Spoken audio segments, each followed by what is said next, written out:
आज की कहानी है एक वेश्या का प्यार। ड्रामा फिल्म की शूटिंग के सिलसिले में उससे मुलाकात हुई थी। उसका नाम मधु था। हाँ, वह एक वेश्या थी। उम्र यही कोई 20 साल होगी। सड़क पर टहलते हुए उसने मुझे अपना रेट बताया और मैं उसके पीछे पीछे चल पड़ा। मैं उसके पीछे पीछे कई गलियों से गुजरते हुए एक अंधेरे कमरे में गया। उसने कहा, चलो जो भी करना है जल्दी जल्दी करो। मैंने कहा, देखो, दरअसल मैं एक डायरेक्टर हूँ और वेश्यावृत्ति पर एक शॉर्ट फिल्म बनाना चाह रहा हूँ। तो मुझे तुम्हारे बारे में जानना है, तुम्हारे कैरेक्टर के बारे में जानना है। तो उसने हंसते हुए कहा, मेरे कैरेक्टर के बारे में और क्या जानेगा। हाँ, मेरे बारे में जानना है या जो पूछना है पूछ, लेकिन तू जितना समय लगाएगा उतने पैसे लूंगी। मैं उसकी बात सुनकर बड़ा अचंभित हुआ और मैं हाँ कर दिया और उससे उसकी जिंदगी के बारे में पूछना शुरू किया। उसने अपनी आप बीती बताई, किस तरह एक ठेकेदार के बेटे से उसे प्यार हो गया था। उसने उसके साथ खूब खेला और जब जी भर गया तो इसी कोठे पर बेच गया। मेरे पास कोई ऑप्शंस नहीं था यहाँ घुट घुट के रहने के सिवा। वक्त और हालात ने सब कुछ सिखा दिया। जब यहाँ मैं आई थी तो मेरा नाम कुछ और था, लेकिन यहाँ आने के बाद मेरा नया नाम मिला, मधु। मैं धीरे धीरे उदास होता जा रहा था मधु की बातें सुनकर। तभी मैं पूछ बैठा, याद आती है आपको आप अपने गांव की? इतना सुनते ही मधु की आंखें नम हो जाती है और वह कांपते हुए होठों पर शब्दों को संभालते हुए कहती है, हाँ बहुत। सबकी याद आती है, अम्मी की और मेरे गांव की। वो छोटी सी बगिया भी याद आती है। पता नहीं उस तालाब में अभी भी पानी है या सूख गया है। मेरा दोस्त चंदा की तो शादी अब तक किसी बड़े घर में हो गई होगी और मेरे पिताजी बीमार रहते थे, फिर भी अपने कंधों से मुझे कभी नीचे नहीं उतारते थे। पता नहीं वो अब इस दुनिया में होंगे या नहीं। बहुत कुछ याद आता है। कभी कभी जी करता है कि एक बार जाऊं और सबसे मिलूं, लेकिन हिम्मत नहीं होती क्योंकि समाज की और लोगों की सोच बहुत घटिया हो चुकी है। मैं मधु की बातें सुनकर इमोशनल हो चुका था।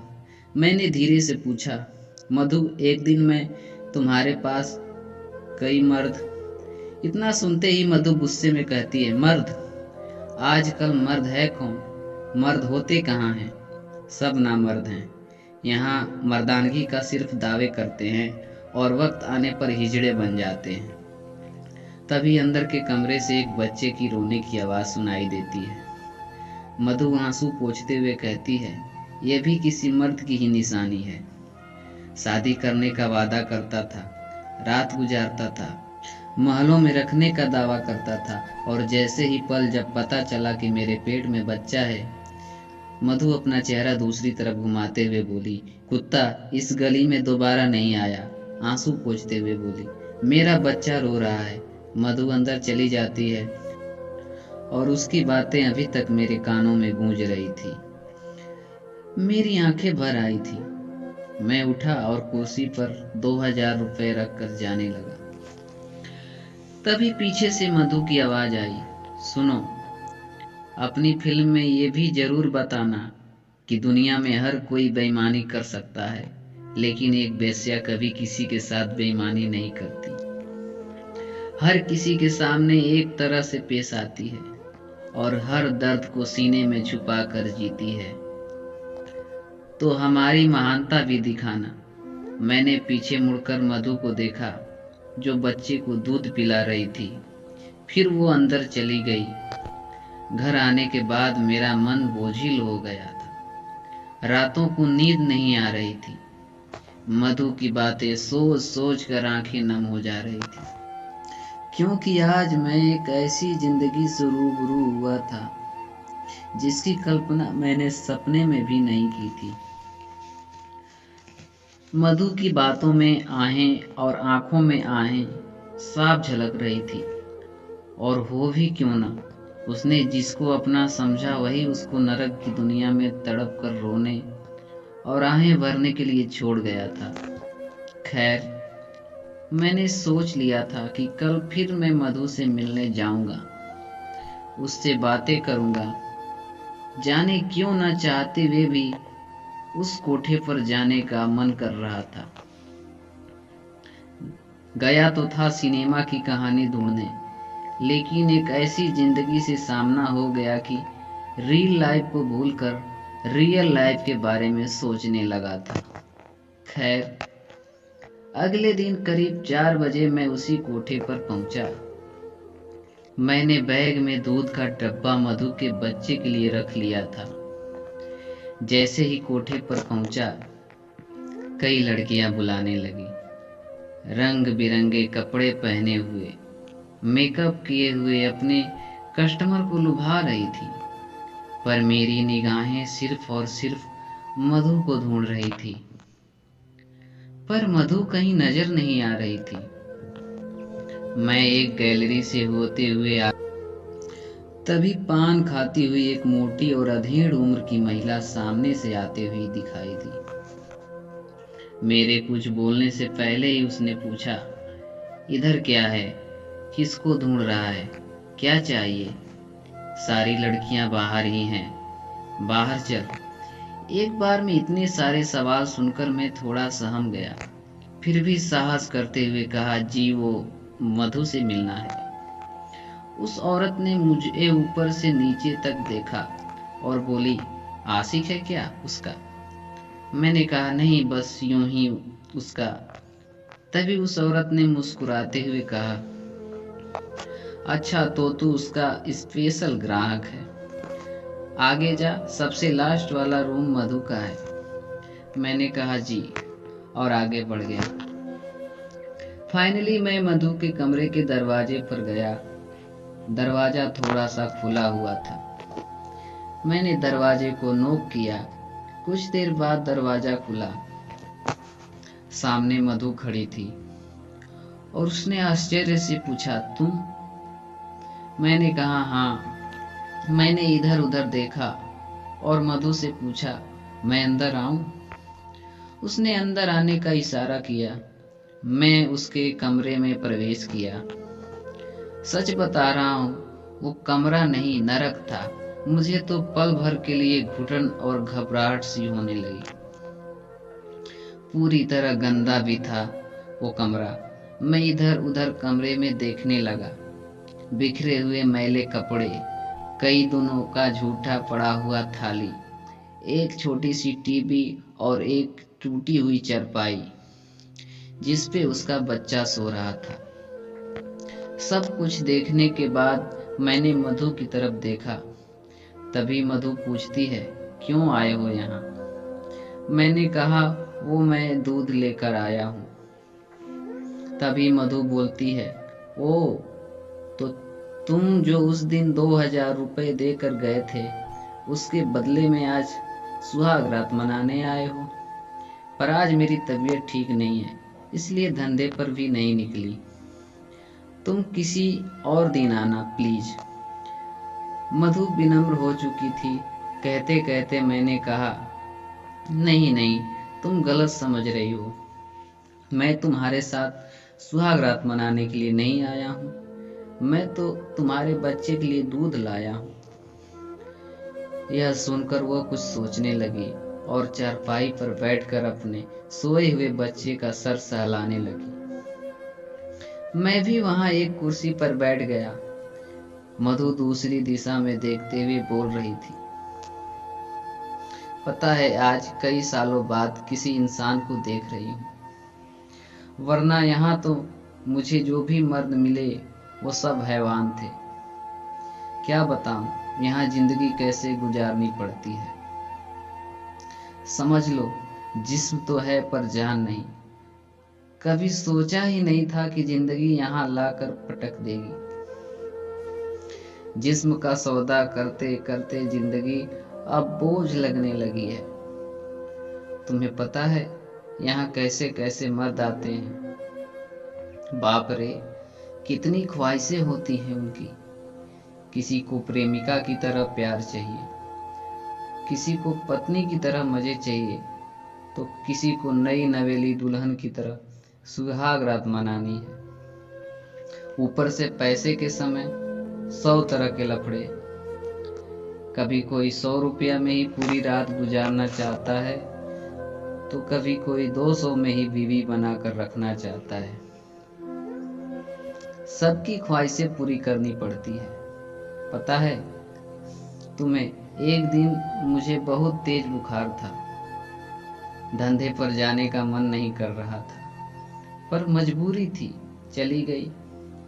एक आदमी गाड़ी से आया और मुझे पसंद कर लिया और बोला मेरे साथ गाड़ी में चलो। मैं जाने के लिए तैयार नहीं थी, लेकिन कोठे की मालकिन की वजह से चली गई। उस आदमी ने एक सुनसान जगह पर गाड़ी खड़ी किया और मेरे पर झपट पड़ा और मेरे जिस्म के साथ खूब खेला और अंत में 200 रुपए थमा दिए और बोला यहाँ से चले जाओ। मैं क्या बताऊं किस तरह मैं यहाँ तक पहुंची। गिरते संभलते, और एक दिन तो हद ही हो गई।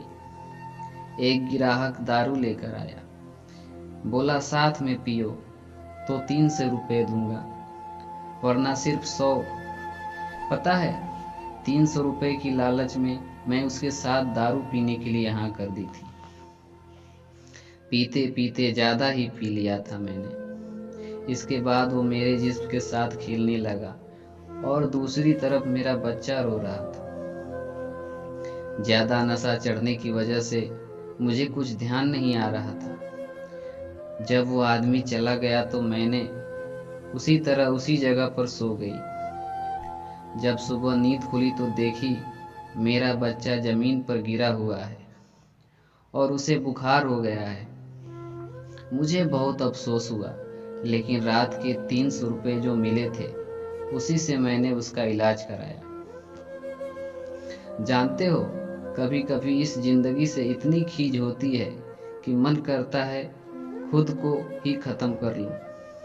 लेकिन इतना कहते कहते मधु की आंखें भर आती हैं और वो अपने सोए हुए बच्चे की तरफ देखने लगती है। मधु की बातें सुनकर मेरा मन पूरी तरह बोझिल हो गया था। समझ में नहीं आ रहा था क्या बोलूं।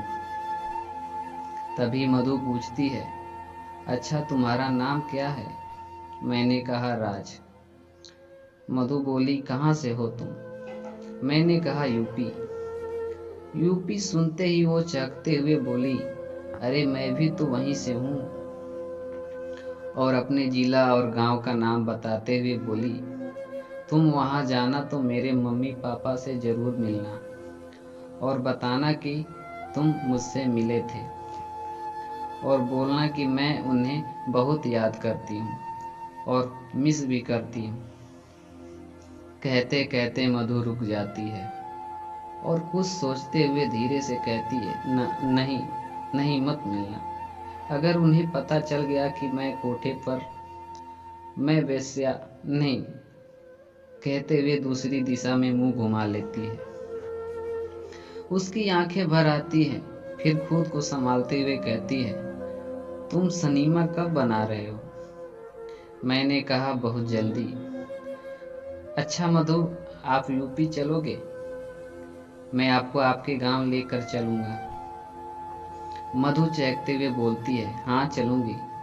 लेकिन फिर रुकते हुए कहती है, नहीं नहीं, नहीं जाना मुझे गांव, यहीं रहना है, क्योंकि मैं एक वेश्या हूँ और समाज किसी वेश्या की किस नज़र से देखता है यह किसी से छुपा नहीं है। मैंने कहा, लेकिन किसे पता कि आप? मधु, हाँ किसी को नहीं पता, पर मुझे पता है कि मैं कितने मर्दों के साथ। कहते कहते मधु लंबी सांस लेती है। तभी उसका बच्चा जग जाता है और रोने लगता है। मैं दूध का डब्बा निकाल कर मधु को दे दिया। मधु अपने बच्चे को दूध पिलाने लगती है। अब और कुछ ना तो सुनने का है और ना ही कहने का मन कर रहा था। मैं खड़ा हुआ और बोला, मधु मैं जा रहा हूँ। फिर मैंने 2000 का नोट निकाला और मधु को दे दिया और बोला, अपने बच्चे को अच्छे कपड़े दिला देना और खुद भी ले लेना। कहते हुए एक बार मधु को देखा और एक बार बच्चे को, फिर कमरे से निकलने लगा। मधु भी मेरे पीछे पीछे आने लगी। जैसे ही मैं दरवाजे से बाहर निकला, मधु ने आवाज दिया, सुनो। मैं पीछे मुड़ा और मधु को देखा। उसकी आंखों में आंसू थे। नम आंखों से उसने पूछा, फिर कब आओगे मेरे बच्चे के लिए दूध लेकर? मेरी आंखें भी भर आई और मैंने अपने आंसुओं को छुपाते हुए कहा, बहुत बहुत जल्दी जल्दी आऊँगा, और तेज कदमों से वहाँ से निकल गया। जैसे ही गैलरी मुड़ रहा था, मधु की फिर आवाज़ सुनाई दी, सुनो, जब सिनेमा बना लेना तो मुझे भी दिखाना। मैं बाहर आया, अंधेरा हो चुका था। गैलरी से गुजरते हुए सीढ़ियों से नीचे उतरते वक्त और भी कई लड़कियां मेरे पास आती हैं और बोलती हैं, ए हीरो, आओ अब हमारे साथ भी मज़े ले लो, सिर्फ 100 रुपये ही दे देना। मैं सभी का चेहरा देख रहा था। मुझे हर चेहरे में एक मधु नजर आ रही थी और हर मुस्कुराहट में मधु का दर्द। मैं सड़क पर आया, एक ऑटो को रोका था और बैठ गया। ऑटो में बैठा हुआ मैं रो रहा था।